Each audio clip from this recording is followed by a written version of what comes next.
පස්සේ ළමයි ඊළඟ තියෙන කොටස තමයි සමාගමක් සඳහා නමක් යෙදීම. අර බබාලට නම් තියනා වගේ සමාගමකට නමක් තියන්න ඕනේ. බබාලට නම් තියන්න දන්නවනේ කොහොමද හම්බෙන්නේ? බබාලට නම් තියද්දි ළමයි නැකත බලන්න ගියාට පස්සේ වෙලාව බලලා කියනවා මෙන්න මේ අකුරු වලින් පටන් ගන්න නම් තියන්න කියලා. පැහැදිලිනේ? අර ඔය FB එකට සමහරක් අය අහනවා මේ ඩයන්නයි ඩුයන්නයි ඩයන්නෙනුයි බයන්නෙනුයි ළමයට පටන් ගන්න හොඳ නමක් කියන්න එහෙම කියලා. ආයෙ කට්ටි දානවා ඩෙන්කුඩු කුඩු එහෙම දානවා නම්. හරි ඔය FB එකේ බලන්න ඔය තියෙනවා නම් දාන්න. ඔයාලා අර හැම මගුලම FB එකේ අහන්න යන්නත් හොඳ නැහැ. පැහැදිලිනේ? කවුරුත් බං හරි නමක් කියන්නේ නැහැ නේ FB එකේ නමක් දාන්න නැවුවාම. නේ? මම දැකලා තියෙනවා අනන්තවත් පෝස්ට් තියෙනවා ඩයන්නෙනුයි ඩුයන්නෙනුයි ඩුවෙට් දාන්න හොඳ නමක් කියන්න. දාන ධූමකේතු. පැහැදිලිනේ? එහෙම තියෙනවා. තව අර තියෙනවා ළමයින්ට නම් දාන විදියක් තියෙනවා. දැන් තව තියෙනවා ඔය චීන ළමයින්ට එහෙම නම් දාන්නේ කොහොමද දන්නවද?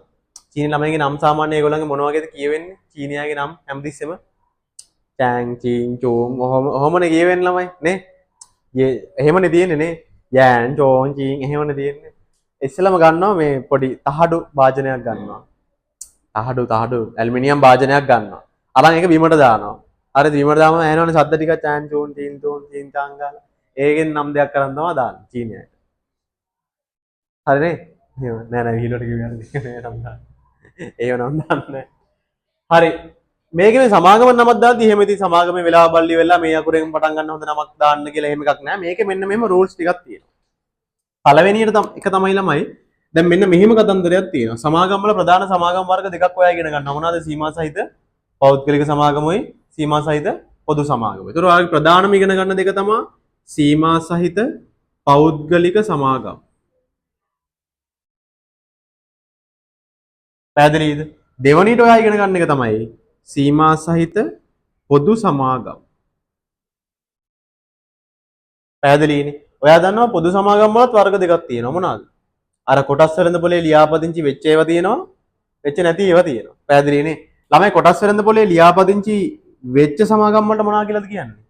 නිල ලයිස්තුගත සමාගම් කියලා කියනවා. එතකොට වෙච්ච නැති ඒවා? ඒවට කියනවා නිල ලයිස්තුගත නොවූ සමාගම් කියලා. වැරදුනානේ. නිල ලයිස්තුගත නොවූ සමාගම් කියලා කියනවා. පැහැදිලිනේ? ඔය වර්ග තුනනේ තියෙන්නේ. ප්‍රධාන රූල් එක තමයි ළමයි මේක මොන සමාගමක් වුණත් හරිද හොඳට මතක තියාගන්න. මේක මොන සමාගමක් වුණත් සමාගම් වල වගකීම් මොන වගේද? සීමා සහිතයි. අපි හිතමු මේක නදීශානි සමාගම කියලා මේ දාන්න යන්නේ. හරිද? එතකොට ළමයි අපි මෙන්න මෙහෙම නදීශානි කියලා ලියලා නමේ මුලට අනිවාර්යයෙන්ම වාසගම තියෙන්න ඕනේ. මොකද්ද? සීමා සහිත කියන වචනේ අනිවාර්යයි. පැහැදිලිනේ? ඔයාට ළමයි එක්ක මෙන්න මෙහෙම සීමා සහිත කියලා ලියන්නත් පුළුවන්. නැත්නම් ඒකේ කෙටි යෙදුම මොකද්ද?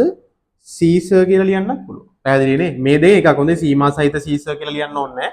එක්ක සීමා සහිත නැත්නම් සීසර්. පැහැදිලිනේ? ඊට පස්සේ ඔයාගේ සමාගමේ ඔයාට ආස නම දා ගන්නවා. නදීශානි හරි සුසිල් හරි පියංකා හරි මොකක් හරි නමක් දා ගන්නවා. අන්තිමටම ළමයි ඔයා හිතන්නකො මේක පෞද්ගලික සමාගමක් කියලා. පැහැදිලිද? එතකොට මෙන්න මේ සීමා සහිත කියන එක අනිවාර්යයි. මට කියන්න ඕනේ ඒක. මේක අනිවාර්යයි. පැහැදිලිනේ? ඔයා හිතන්නකො මේක පෞද්ගලික සමාගමක් කියලා. දැන් ඔයා ලියන්න ඕනේ කොහොමද? සීමා සහිත නදීශානි ඔයා ළමයි පෞද්ගලික සමාගමක් නම් අනිවාර්යෙන් මේක පුද්ගලික කියන වචනේ හෝ පෞද්ගලිකව කියන වචනේ හෝ පෞද් කියන එක හෝ පුද් කියන එක තියෙන්න ඕනේ. ඈ මොකක්ද තියෙන්න ඕනේ? එක්ක ඔයාලා ලියන්න පුළුවන් පෞද්ගලික කියලා දිග වචනෙම ලියන්න පුළුවන්. පැහැදිලිද? නැත්නම් පුද්ගලික කියලා ලියන්නත් පුළුවන්.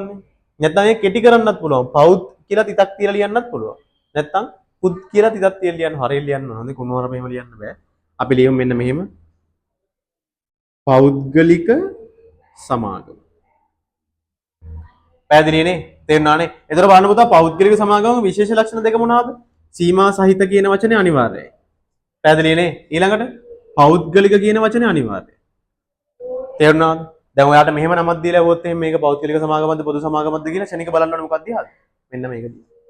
පැහැදිලිනේ? මේක ඉංග්‍රීසි වලින් ලියද්දි ලියන්නේ නදීශානි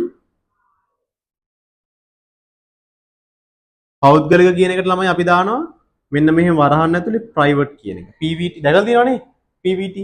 සීමා සහිත කියන වචනයට දානවා limited කියලා. මෙන්න මේ සීමා සහිත කියන වචනේ තමයි මේ limited කියලා කියන්නේ. පෞද්ගලික කියන එක තමයි private කියලා කියන්නේ. පැහැදිලිනේ? ඒතර ඔයා පාරේ යද්දි ලොකුවටම දකින්න තියෙන මේවනේ private limited කියනවා. මේක ලේසියෙන් බලා ගන්න පුළුවන්. private කියන වචනේ හෝ පෞද්ගලික කියන වචනේ කොහේ හරි නමට පිටිපස්සෙන් තියෙන්න ඕනේ සමාගම කියලා දාන්න කලින්. පැහැදිලිනේ? සමාගම කියලා ඉවර කරන්න කලින් පෞද්ගලිකද කියන වචනේ තියෙන්න ඕනේ. ඒක ක්ලියර්ද? පැහැදිලිද? හරි. දෙවණියට පොදු සමාගම්නේ. හරිද? පොදු සමාගම් වල වර්ග දෙකක් තියෙනවානේ. මොනවද වර්ග දෙක? නිල ලයිස්තුගත වෙච්ච සමාගමයි නිල ලයිස්තුගත නොවු සමාගම. සීමා සහිත කියන වචනේ මං කිව්ව මොනවා වුණත් අනිවාර්යයි. පැහැදිලිනේ? ඒකින්ද ළමයි ඔයා මෙතෙන්ද දානවා මොකද්ද? සීමා සහිත නදීශානි. මෙතෙන්දත් දානවා සීමා සහිත නදීශානි. ළමයි මේක නිල ලයිස්තුගත සමාගමක් නම් පොදු කියන වචනය අනිවාර්යයි. පැහැදිලිනේ? පොදු කියන වචනේ අනිවාර්යයෙන්ම දාන්න ඕනේ නිල ලයිස්තුගත සමාගමක් නම්. පොදු සමාගමක් වෙලත් ඒක නිල ලයිස්තුගතයි නම් පොදු කියන වචනේ අනිවාර්යයි. නොදා ඉන්න පුළුවන්ද? අනිවාර්යයි කියලා නොදා ඉන්න බෑනේ ආයේ. ඊට පස්සේ 9 අගට සමාගම කියලා දාන්න ඕනේ. පැහැදිලිනේ? එතකොට නිල ලයිස්තුගත නොවුනම් මොකුත් ලියන්නේ නැහැ. සමාගම කියලා දාන්න. පැහැදිලිනේ? මෙන්න මේ පොදු සමාගම ළමයි ඉංග්‍රීසි වලින් ලියද්දි ලියන්නේ නදීශානි PLC කියලා. Public Listed Company. ඒ කියන්නේ පොදු ලයිස්තුගත සමාගම. පැහැදිලිනේ? මේකෙදි පෞද්ගලික කියන වචනේ තියෙනවද? නැහැ. පොදු කියන වචනේ තියෙනවද? නැහැ. එහෙනම් ඒක මොන සමාගමක්ද? නිල ලයිස්තුගත නොවු මොන සමාගමක්ද? පොදු සමාගමක්.